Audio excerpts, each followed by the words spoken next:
MartiniInTheMorning.com. It's Celine Dion and Michael Buble, and a duet that doesn't really exist, as was pointed out by Michael's father. It's MartiniInTheMorning.com. 3:37 of the West, giving away Michael Buble CDs all day today. The next drawing coming up at 4 p.m. Pacific. We'll post the names of all the winners on the MartiniInTheMorning.com chat lounge, a little headline. In the chat lounge, a number of questions coming out for Michael Buble. Wait, hello? Well, that wasn't good. I answered the phone, and whoever it was hung up. Tell you what, while we wait, I answered the phone and to set it up so they could hear us talking, so they'd know that they had reached the radio station. But so we'll come back. And I just got a text from my wife. She said, "Quit calling him the Boobster." Maybe that's why they hung up. Maybe he doesn't want to be called the Booster. MartiniInTheMorning.com, Michael Buble, and Naturally 7. Just know who you are and where you're listening to Martini. I saw somebody from Salerno, Italy. I saw a number of people from the UK, lots of people from Canada, and most of the 50 states in the U.S. listening in to visit with Michael Buble here on MartiniInTheMorning.com. In fact, we got somebody on the phone. Who's this? This is Michael Buble. Dude, you know what? I feel like an absolute ass. Well, but something, the first time we ever had you on the air, yeah. The way I repeated to a few people how you told it. I mean, this was like really early in your career, and you were at the radio station here in L.A. Yeah, I remember. And you were telling us how to say your name because nobody was really sure. Yeah. Do you remember how you told us to say your name? Buble? No. Did it have something to do with sex? Yes. Did it have something to do with sex? And I repeated it, and apparently in the wrong place, and I got in a lot of trouble. No, you did? Yeah. So, Mr. Chambers. How are you? I'm really good. I'm actually a little ashamed. Why? Because, you know what? You have been a huge supporter from the very beginning, and it's kind of, I haven't talked to you enough. Like, the fact that it's this long, it's funny that I just said, I walked in, I was like, I didn't know this interview was happening today. And I was actually just requesting the interview, and it just happened that you were the next interview. Isn't that bizarre? Yeah. Actually, here's the good news. The fact that you and I have. I mean, I know you've been busy. I mean, you are out on the road more than anybody, and your fans love you for it. And the good news is that occasionally I get an email from your dad. Yeah. And he emailed me actually a couple of Christmases ago because we were playing we just played it a little while ago. We were waiting because things are a little off time wise. So I decided we're doing our holiday music poll. So we played this imaginary duet with you and another a female Canadian singer doing. Diana? No, the other one. Celine Dion? Oh, Celine, yeah. Yeah, so anyway, we played that a while ago, and your dad emailed me a couple of Christmases ago and asked if he could get a copy of that. I thought, that's pretty bad. You don't even give your dad a copy of it. No, I don't love my father. No, well, hey, I have to tell you something. We love your father. MartiniInTheMorning.com, and back on the old radio station here in L.A., one of our big causes has been fighting breast cancer. And a year or so ago, the leader of our Team Martini for the Susan G. Komen Race to the Cure in Fort Lauderdale, in Tampa, Florida. Mm-hmm. Angela Botetto, she'd done our team, and then a few months later, at age 29, found out she had breast cancer. So we're trying to find a way to do there's a happy ending here. First of all, she's healthy. Oh, great. Secondly, they were trying to put together a fundraiser for her, and I'd just gotten an email from your dad about something totally unrelated. Yeah. And I wrote him a note, and I said, we're doing this fundraiser, and there's going to be this auction. Michael, you would not believe the stuff he sent us. Oh, I know. I can imagine. We talk about it. I love your dad. And you might not love your dad, but of course I love him. He's my best friend. Of course I do. Hey, so the first time we had you on the air, and it was very early in your career, we had just put the radio station on the air. We just had a belief that this music was sort of was making a comeback, and that's very clear. I mean, the music that we play, the standards and so on, and you were gracious enough. We invited you to come in for about half an hour, and then you stuck around for about 4. Yeah. Yeah, we'll talk about that later. But anyway, we had a great visit, and one of the things that we found out is that you have a great support system around you, and your grandfather is key in that. And I remember you telling me a story about your grandfather actually bribing people to let you sing. Oh yeah, I mean he did. He would put in free plumbing, free toilets, hot water heaters to people that would let me get up. Musicians that would have me share the stage, and I mean half the places. But I was too young to get on stage. I was too young to get in the joints because they were, you can't. 21 or 19, excuse me, is the age, the legal age, drinking age in Canada. So it was, I was only 16. So he would have to, get me in. And of course, I didn't drink anything. Just getting me in was illegal enough. But he was so good with me. He still is to this day. He still helps me to find great tunes, and he's so passionate about the music and the great standards that it continues to inspire me. When we hear from, and we have listeners all over the world, we on our Martini in the Morning chat lounge. It's interesting. Some real solid friendships have been formed there, all around this music, and you're partially the cause of it. There was a group of girls who had never met before. I think there were maybe 10 girls from the U.S. and a half dozen maybe from the U.K. And a couple of years ago when you were playing the U.K., these girls they'd never met face to face. They'd never spoken on the telephone. They all agreed in our chat lounge that they were going to go to the U.K. They went to, I think, 7 or 8 of your shows. I think they met in Dublin, maybe. Wow. But it's amazing. It's amazing what music can do to bring people together. And I think, what you've told us about your grandfather and about, again, that kind of that support system speaks to the music that you do and how important it is in the lives of your listeners.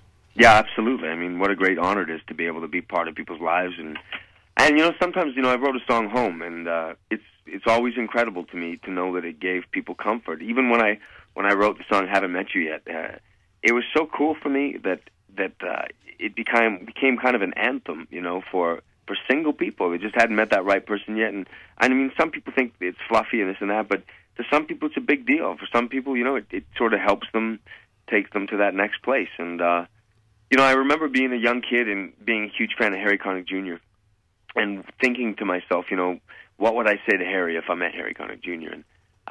And I always try to remember how I felt then, because, I have people come up to me and they're very kind and they say nice things to me. And, it's one of the most difficult things is to be given a compliment. It's very hard to take a compliment. And something that was important to me was to remember how important it would have been to me to talk to somebody like Harry Connick Jr. and tell him how much he meant to me and how important he was as an inspiration, as an idol. And I try to really always keep that in mind when I meet people or when they tell me about how songs have affected them, because this is what it's all about. It's all about the fans. You mentioned the song "Home." We're in a weird position because we're primarily jazz and standards. Although it's interesting. In fact, I had a conversation with your friend and mine, David Foster, a couple of years ago, and we were talking about the stuff you're writing is a little more pop oriented, and I think it's great that you're getting the pop airplay. My friends over at Coast here in L.A. and K-Big, my former coworkers, are thrilled that you've done some music that they feel very comfortable playing, and the way we work here is that once our audience accepts an artist, whether it's you or we play Tony Dessert, Aaron Boehm. I mean, there's a whole list of young artists that are Renee Olstead, people that are doing standards in jazz, but they're also doing some pop stuff that they're writing. Sincati is another one. Yeah, Peter's a very good example. Jamie Cullum. So I mean, like Jamie, we play his version of the Jimi Hendrix song "Wind Cries Mary." So once our audience accepts you, so for that reason, not only do we play your standards, but we also play the original stuff. "Home" was a song that we hadn't been playing a lot because it was getting a lot of pop airplay. But I got about a year and a half ago, I got an email from an Army major stationed in northern Iraq, and he said, I have your internet. This is the great thing about the internet. He said, I have your internet radio station booming through a hangar in a location I can't disclose in northern Iraq. I thought that was pretty funny. Top secret. If they let us in, it's definitely not top secret. But anyway, he said, I have about 100 Army men and women here who are really, really homesick. And he said, my favorite Michael Buble song is Sway. But he said, I have all these people who will so identify with Michael Buble if you play one song for them. Yeah. And the song was Home. And Michael, I got an email back from this major afterwards, and he said that these kids were coming up to him in tears. That, because you were his music. He likes you, and he likes Frank Sinatra and Steve Tyrell and Ella and all that. But when we played Home, he said all of a sudden these people were like, wow, and they so identified. Those songs that you're writing, I mean, you're really touching people's hearts with so many of this. Everything. I got an amazing request for everything today. I mean, you really know how to move people. Well, I write with emotion, and I think that the only way you can connect with people really is by being honest and emotional and being honest with yourself. And the truth is, man, one thing I never want to do, it's be funny because a lot of the journalists will say to me, well, listen, you keep writing hit songs, so when do we get to have the record of all the pop songs, only originals? And I'll never do that because who I am, a big part of who I am is an interpreter. A big part of what I love and what I live for are artists like Frank Sinatra and writers like Sammy Cahn. And you know what? I have... Forget about, it's an honor. I have great pride in getting to keep the American songbook alive. And you know what? Until they can write songs that are as good or better than these, which they're never going to do, then I'm going to continue to keep towing the line. And I'm going to continue to keep interpreting these songs and introducing this songbook to new generations of people all over the world. That's my gig. That's what's brought me here. And I'd be crazy to turn my back and think just because I can write a pop hit that I'm just going to turn my back on 25 million people that supported me and now be some kind of pop star that I'm not. The truth is, I'm here to show growth without alienating my fan base. And let's be honest, a lot of people like Haven't Met You Yet and Hollywood and whatever these songs that I write. But the real reason why they're there, why I'm filling up arenas from here to Peru, is because they come to hear these great songs. And you know what? I need to always remember that. And it's fine for me to go and visit the pop world, but I need not to stay there too long. I think that the great thing, and I think you've proven it, Michael, more than anybody else. And I having met you very early, at least in your Reprise career, and certainly you had a career going even before that. But having watched your progression, I think the important thing is you've proven that a great song is a great song, and it doesn't matter whether it was a song that Charlie Chaplin wrote in the 1920s or a song that Michael Bublé wrote in 2009 or 2010. I agree with you, but you know what? It touches people. If people connect to it emotionally, you got it. I hit there, and that's something that now a lot of the music today. Listen, I'm 35 years old. I'm a young kid. I grew up with pop music. And the truth is, though, when I hear people complain and some of the older audience, and they say, well, this new music today, sadly, I understand what they're saying because the music is groove-driven. It's groove-driven so that it's all beats as opposed to having feeling, as opposed to having a melody that connects with the lyric that makes you feel something, feel love or sadness or sentimentality or anything. You don't feel anything. It's just disposable pop because it's only a beat. And forget about 5 years. Half of these songs will be gone in 2. And you tell me something, man. Chaplin wrote Smile, okay? Right. I bet you now in 100 years people will still know that song. It'll still be a part of the fabric of people's lives. People might not know every word of it, but they'll still see it on commercials and they'll still feel something when they hear it. It'll be a part of it's the greatest gift America gave to the arts. And will they remember Milkshake? I was trying to think of an example of a song. I mean, there are some. I mean, let's not. I don't ever want to cast dispersions on all pop music because there is some good pop music. You and I both know that. And they will be, and those great pop songs will become the new standard. Absolutely. And that's okay. That's the growth of music. But what I'm saying is, there's not enough of them out there. I have a hard time listening on the radio to stuff that really moves me because honestly, it's tough. I think people are really hungry for melodies. Well, so Michael, I have a solution for that. So when you're traveling and you're looking for something to listen to, no matter where you go in the world, you can listen to martiniinthemorning.com. You can listen on an iPhone, on a BlackBerry. You can listen. I mean, we're like everywhere. The only downside, the only comments I get once in a while from people is that every morning between 5 and 10 a.m. we do this thing. They're called Michael Buble double plays. They're actually our listeners call them Double Bubles or Buble Doubles. Anyway, we do these Michael Bublé double plays. That's the only thing I would caution you about, that it might be a little, might wear on you a little bit. No, I love listening to myself. No, I'm just kidding. You haven't changed a bit.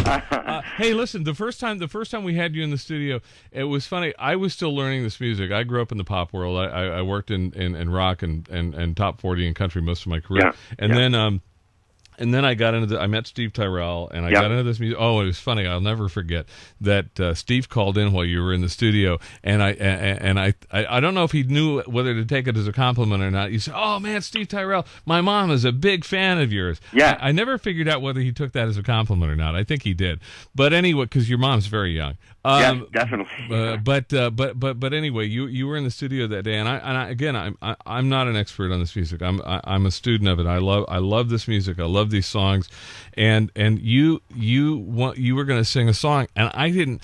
You taught me something that day. You sang, and it's on our website. You sang "When I Take My Sugar to Tea." Yeah. And what really impressed me, I mean, you really, and I know because of your grandfather and your background, but you really know this music well, and it just seems like it kind of gives you a balance. I mean, you got the whole standards background, and you know this music, and you know the feeling and what it does to people, and then you got the pop thing going on. I mean, does that work well for you in your concerts around the world? Yeah, I think it does. I mean, the way I mix it up, it's great because a lot of these songs are. I mean, listen. The truth is, I'm doing standards. I'm doing covers of standards. I'm doing originals, but then I'm doing covers sometimes of songs that are now modern day standards. Things like Van Morrison's "Moon Dance" or the Eagles' "Heartache Tonight." Things like "How Sweet It Is to Be Loved by You," a great old Motown classic. The truth is, man, my audience has gotten younger as I've gotten older. I mean, now it's a really eclectic group of people. I mean, I'd say that there's about 25-30% college kids now. I think college and university is a big part of it. There's a bunch of little kids, birthday parties with mom and dad, graduation presents, and then you've got a lot of kind of tween couples. I mean, from 20 years old to 50, and then you've got your seniors mixed in. You've got black, white, gay, straight, young, old, rich, and poor, and the thing that brings all of these people together, 15, 20,000 people a night, is the music. It's the songs. Everyone can relate to what we're talking about because most of these songs are talking about love. They're talking about love and hope and family and positive, happy things that take us away from all the crap that clouds our lives, and that's my job, dude. My job is to show up and take people away for a couple hours. And it's all stuff. It's all the stuff you sing about is all stuff that everybody can relate to, no matter how old or how young. It's interesting. I just asked in the MartiniInTheMorning.com chat lounge. I just asked everybody. They're like 100 people in there right now. I just asked them all to tell me, as you were talking about the age of your audience. I just asked them to tell me how old they are. I mean, we got a 19-year-old, we got a 21-year-old, and then we got I saw somebody here in their 70s. I mean, there's something very universal and very timeless. And not only that, Michael, but I know you got to go. I don't want to keep you too long, but it's also what I love about this. Like, we have a map in the studio where we put pins in the map. When I get a request from somebody in a place we haven't heard from before, I put a pin in the map. And we had somebody today from Victoria, Grenada. We had somebody from Kingston, Jamaica. We had somebody from where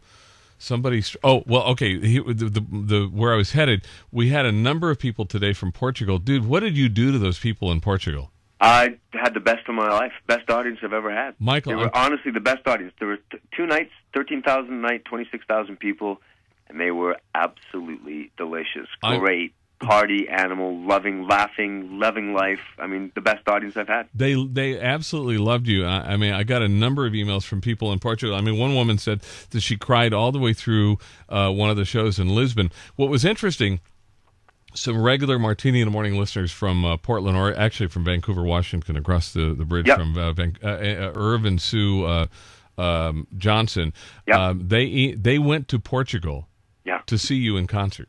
Oh, wait, no way. And Irv said, he said, Michael seemed to really like Portugal and said of all the countries, he liked Portugal the best. I think he really meant it. It was the best. This is a guy, this is, by the way, Irvin Magic Johnson, not the basketball player, but the other Irvin Magic. Anyway, Irv is a little bit older than me, so he's been to a few shows. He said this was the best live concert I've ever seen. The crowd was amazing, and all of these people in Portugal are asking when you're going to come back. Well, I'm coming back. I think I'm going to come back in the summer. I'm going to try my best anyway. I called my manager and said, listen, Bruce, I've been asked to do residencies in Las Vegas, and I've been asked to do residencies on Broadway in New York, and I'm not interested. But I'll tell you what, if they have a residency in Portugal, I'm there. Hey, speaking of residencies, real quick, one last question that comes from. I told our listeners I'm not asking the boxers a briefs question. Yeah. But one question that they all ask, and they want to know if if we're going to see Michael Buble acting on the big screen, the little screen, on Broadway, anywhere. Any acting? Yeah, you'll see me on the big screen next year. Really? Yeah. I'm going to start making a couple movies, and I'm not. The thing is, when I do it, I don't think I'm just going to do one. I think I'm going to do 2 or 3, so that people know I'm not messing around. Very exciting stuff, Michael Buble. Listen, it's been a long time. Actually, the last time we spoke was on your birthday. You were at David Foster's studio. I remember in Malibu. You sang to us a song that you were working on at the time. Yeah. It was "Save the Last Dance for Me." You sang it to us over the phone on your birthday. Yeah. So that had to have been 2005. 6 years ago. Dude, 7 years ago. It's been too long. Way too long. Let's do it again sometime soon. You're, when you're in LA, we're in North Hollywood. Come by and see us sometime. I'd love to, man. Michael, thank you very much. Thanks for everything, Brad. Thanks for everything. Thank you to all the listeners for being so incredible with me. You guys have been a big part of my life, and I look forward to having a lot longer with you. Thanks, Michael. We appreciate it. Michael Buble on MartiniInTheMorning.com, a song we were talking about a little while ago. Michael Buble doing Smile on MartiniInTheMorning.com.